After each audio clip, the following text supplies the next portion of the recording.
In February 1828, Crown Prince Abbas Mirza was forced to sign the Treaty of Turkmenchay, concluding a war with the Russians which saw Iranian military might prove inferior to their counterparts, a Muslim state being soundly defeated by a European one, something that was becoming all too familiar in this period.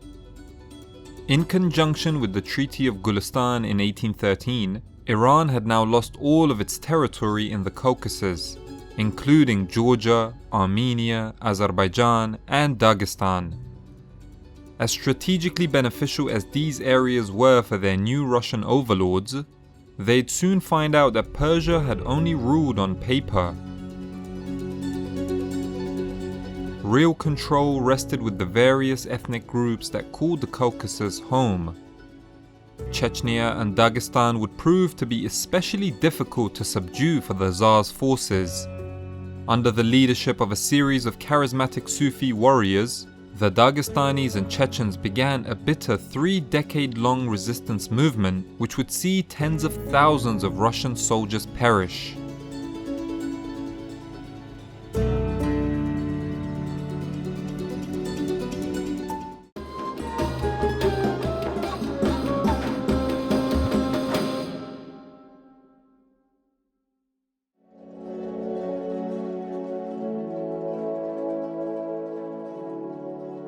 The Caucasus mountain range has been one of the most linguistically and ethnically diverse areas in the world throughout history. The sheer cliffs start to turn into the rolling hills of endless grassland that is the Eurasian steppe. The lush valleys and imposing mountains simultaneously provided its inhabitants with a fertile area to settle in, as well as allowing them to defend it from invaders. Many of the peoples that live here have roots that tie them to ancient nomadic steppe tribes. Two groups that will be essential to our story are the Chechens, whose conversion to Islam post-16th century was relatively late in comparison to the second group, the Avars of Dagestan. They had gradually been Islamized after the 8th century Arab invasions and had established a mighty Khanate in the 13th century that still existed at the beginning of the 19th century.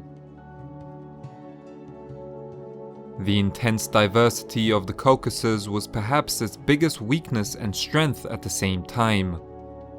The rivalries amongst them divided them, but it also made them proud warriors who were always willing to defend their mountaintop homes. The introduction of an aggressive outside imperial force that wanted to impose its will on these fiercely independent ethnic groups provided the platform for them to unite. To tell us more about outside imperial influence in the Caucasus, we now go to my collab partner Stoic History.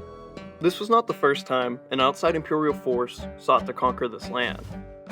The empires of Iran were most commonly their overlord, whether it be the ancient Achaemenids, the Sassanids, Safavids, or even the Napoleon of Persia, Nader Shah. Nader Shah, perhaps one of the most brilliant and brutal military minds of the 18th century, couldn't even conquer Dagestan and Chechnya fully, suffering setback after setback as his armies were forced to retreat from the area. Most recently, in accordance to the story Hikmah is telling you, the Qajar dynasty was the last Iranian-based empire to have any form of control over Chechnya or Dagestan. Although, their influence was minuscule at best, and mostly confided to the Caspian coast and the city of Derbent. The founder of this dynasty, and final Iranian subjugator of this land, was a man named Agha Muhammad Khan Qajar. The first part of his name, Agha, is simply a title that directly translates to eunuch. If you want to find out how a eunuch, of all people, founded his own dynasty and unified Iran through a mostly brutal military conquest, then I have just the video for you. Over on my channel, I just posted a biography on this unique and always worried-looking man, who frequently tortured his enemies and founded a dynasty that outlived himself by more than a century. Thanks, Hikmah, and back to you. Stick around until the end to find out more about this collaboration.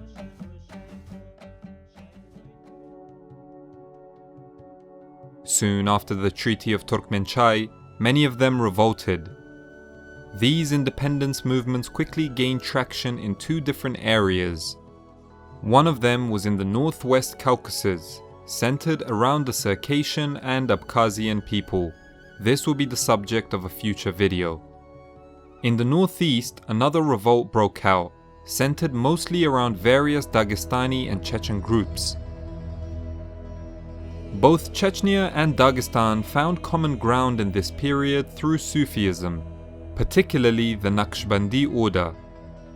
Devoted to the teachings of the Quran, Sufi leaders in the region sought to enact Sharia law in their homelands. So the prospect of a Christian overlord spurred Naqshbandi followers to take up arms and resist.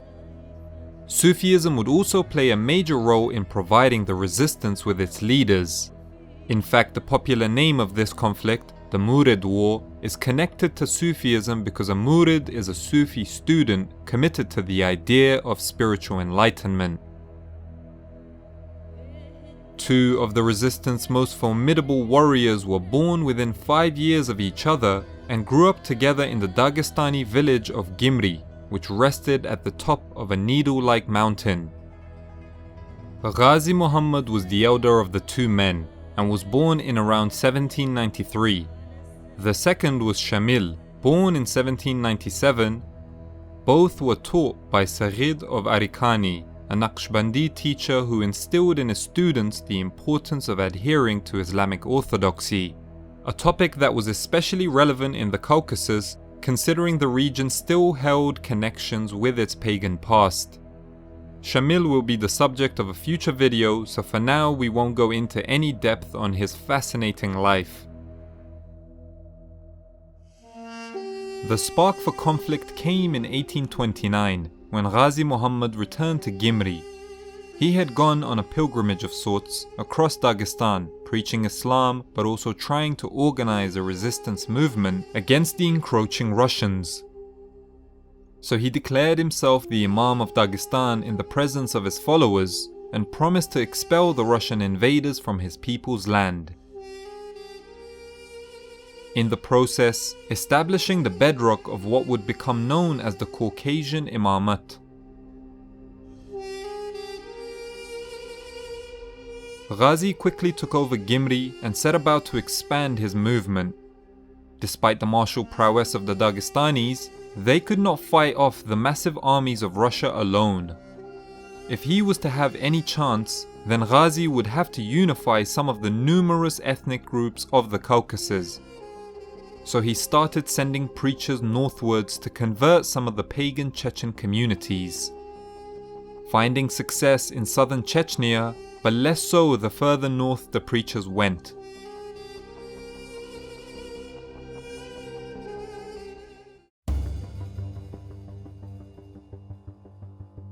Before Ghazi could set his sights on confronting the Russians, he had to take on the nearby Avar Khanate.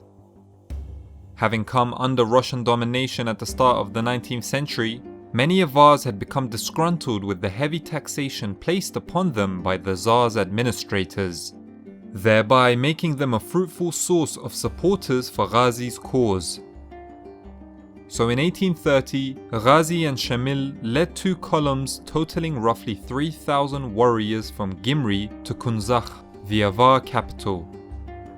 There, Khanum Pakhu Bikhi, the female ruler of the Avars, had organized a small garrison to resist the Imamate's forces under the command of her foster child, Haji Murad, a fierce and experienced young warrior who we will encounter numerous times in our story. Despite being outnumbered, the Avar Khanate was able to repulse the Murid attack. In the aftermath of the battle, the banner of the defeated army was recovered by the Avars, who then sent it to Russian-controlled Tbilisi in Georgia. This would have been the first time that a Russian official would see the banner of the Imamate, but certainly not the last, as it would sear itself into the next 30 years of Imperial Russian history.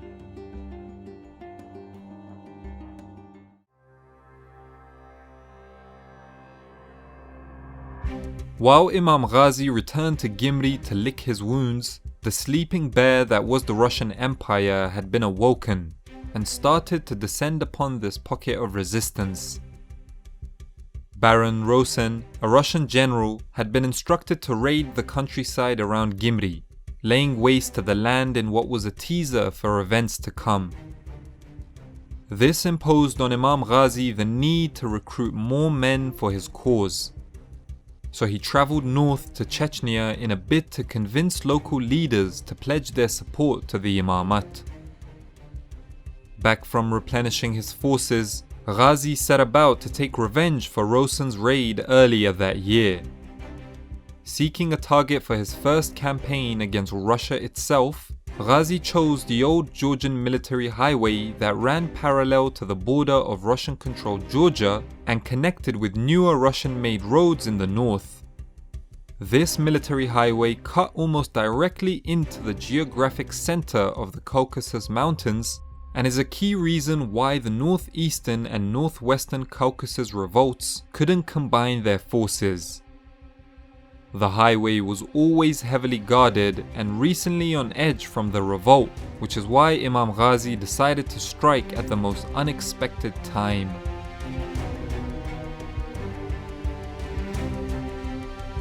In the cold month of December, a huge successful raid across the highway was undertaken, severely undermining Russian operations in the area.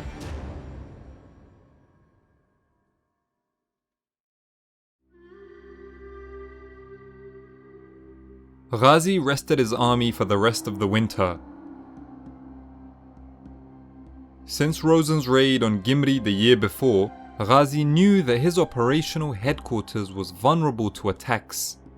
Thus he realized the importance of controlling the huge forest that surrounded Gyumri on all sides. The forest gave the Imamate the advantage and allowed for them to entrench themselves and hide among the canopies. In the spring of 1831, Ghazi's army used the forest to lure and rout 3 separate Russian armies. That summer, Russia would remove much of their military presence in the area to deal with a much larger Polish revolt in their western territories. Ghazi's scouts quickly noticed the sparsely populated Russian garrisons and moved to capitalize on the opportunity. The Imam's soldiers emerged from their forest stronghold, this time moving east to the Caspian Sea coastal city of Tarki. This was the center of the Turkic Shamkhalat of the Kumyks, which had pledged itself to Russia in the aftermath of the Treaty of Gulistan in 1813. The arrival of the Imam sparked an anti-Russian rebellion among the Kumyk, many of whom now moved to join and assist Ghazi as he besieged the city of Tarki. Within a few days, the Murids stormed the city and claimed it for the Imamate. But they would leave as soon as they came, as Russian reinforcements arrived a few days later and managed to recapture the city. Ghazi's forces were not discouraged. Their campaign was revolved around speed and guerrilla warfare. So they trekked north towards the Russian fort of Vnizafia, immediately putting it under siege. Word got out to Count Georgy Emanuel, a Serbian-born Russian general who was the commander of all Russian forces in the Caucasus mountain region. Upon the arrival of Emanuel's forces, not only was the siege broken, but the 2,500-strong Russian contingent gave chase to the fleeing Murids.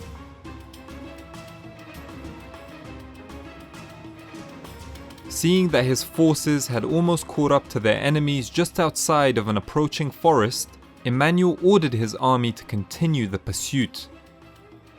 But the Russian general would soon find out that he was rushing into a trap.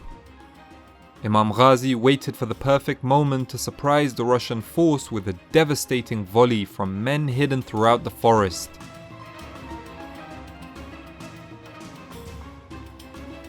When the silence was finally broken by screaming musket balls, 400 Russians were wounded or killed. General Emanuel himself was injured in the ambush and quickly ordered a retreat. The 62-year-old general made a full recovery, but retired shortly after. Russia would come to sorely miss his experience.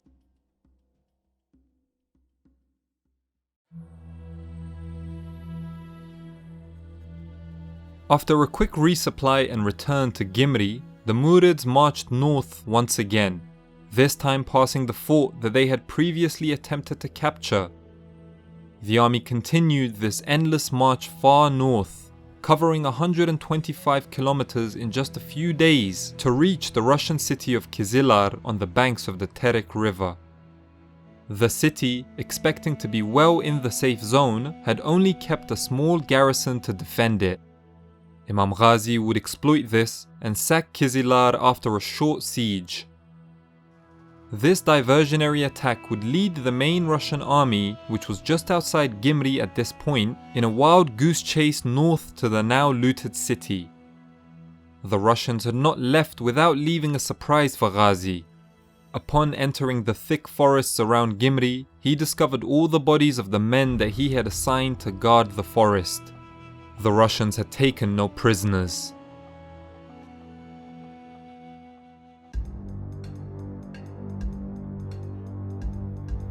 After wintering in Gyumri, the Murids again emerged from their mountaintop to harass Russian armies and garrisons north of Gyumri in April of 1832.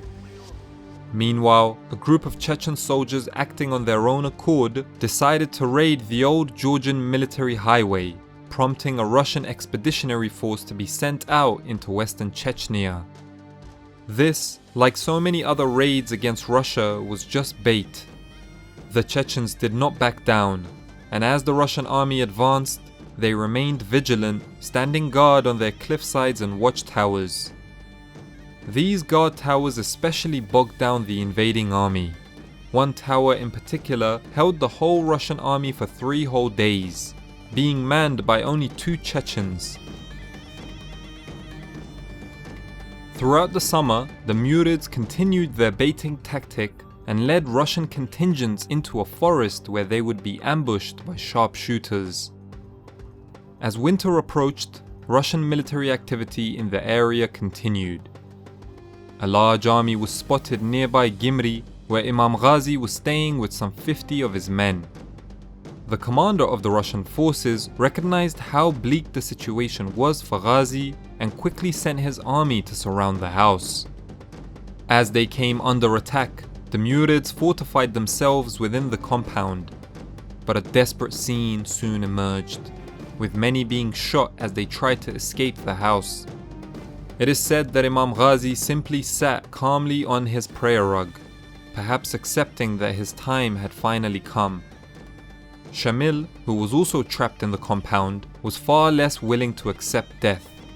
In the midst of the chaos, Shamil jumped out of a window where he was met by Russian soldiers ready to cut him down. Against the odds, he overpowered them and escaped, not before he was stabbed in the chest with a bayonet. When the Russians finally kicked down the door, they found the dead Imam still on his prayer rug.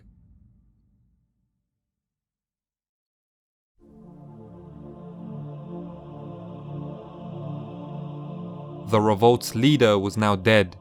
His body and accompanying prayer rug were then sent to the Kumyk capital, where it was displayed for 3 days, reminding the locals what happens when you rebel against the Tsar. Gyumri was taken and destroyed.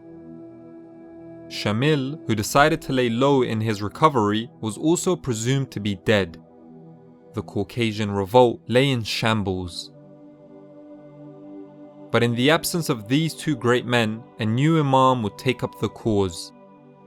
Hamza Bek had been one of the few prominent members of the Imamate who was not killed on that day with Ghazi, so he quickly took up the mantle of Imam.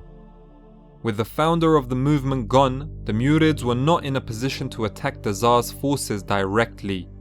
So, Hamza Bek's first campaign followed in the footsteps of Ghazi by waging war against the Avar Khanate in 1834. An ethnic Avar himself, Hamza Bek was able to secure the surrender of the Khanate's capital, Kunzakh. In the aftermath, he ordered the execution of the Khanum and her sons. But he had miscalculated one part of this plan.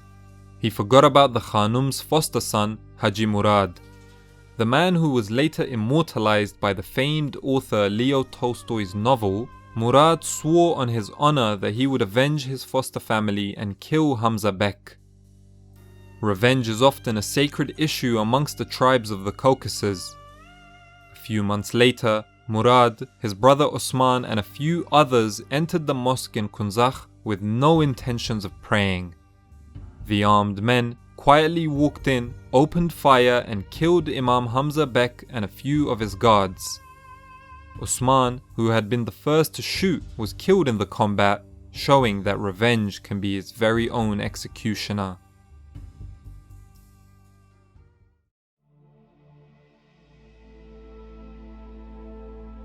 Two years after losing its founder, the Imamate was once again without a leader. The situation must have looked hopeless for the Murids. Imperial Russia was extending its presence in the area, buoyed by the Great Game rivalry with Britain.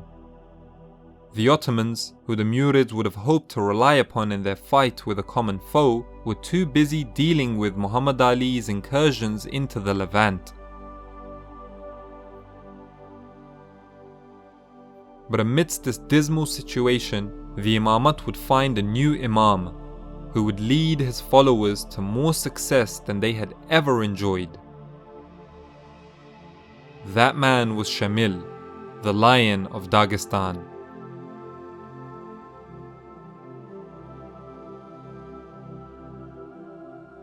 As usual, I want to thank my patrons for their generous support. If you want to support the channel, there's a link to my Patreon in the description to this video. I hope you guys enjoyed this video. It's part of a series that I'm doing on the Russian conquest of the Caucasus region, so expect content on Imam Shamil as well as the Circassians very soon. The series will be made in collaboration with Stoic History, who actually helped me write the script to this video as well. Check out his video on Agha Muhammad Khan, the founder of the Persian Qajar dynasty that lost control of the Caucasus to the Russians. Until next time, peace!